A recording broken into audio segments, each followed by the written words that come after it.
किन कंडीशंस में हमें फीटल इको करवाना है। किसी ने आईवीएफ प्रेगनेंसी करवाई है, टेस्ट ट्यूब बेबी प्रेगनेंसी है, उन बच्चों में अनोमलीज यानी जन्मजात विकृति होने के चांसेस थोड़े ज्यादा रहते हैं as compare to a normal pregnancy. IVF pregnancies में इंडिकेटेड रहता है कि हम बच्चे के हार्ट की एक गहन अध्ययन करें, तब हम फीटल इकोकार्डियोग्राफी करते हैं।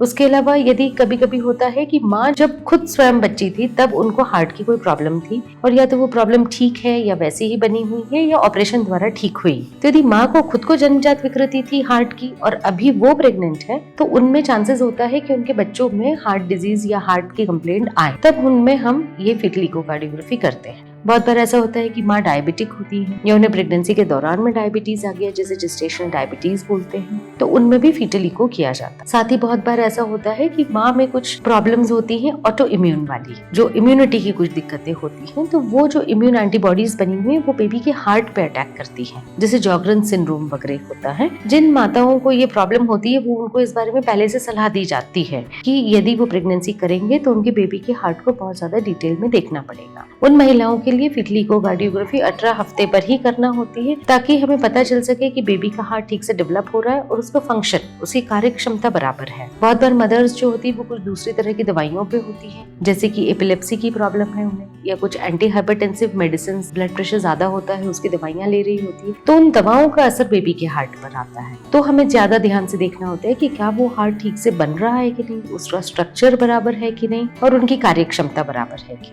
बहुत बार मदर्स अल्कोहल सेवन कर रही हैं, ड्रग्स ले रही हैं, तो उनके बच्चों में भी हार्ट पर इफेक्ट आता है। परिवार में कोई हार्ट डिजीज चली आ रही है, माँ में है, पिताजी में है या पिछले बच्चे में प्रॉब्लम है, तो फिर उस समय में भी इस प्रेगनेंसी के टाइम में फीटल इकोकार्डियोग्राफी करनी चाहिए।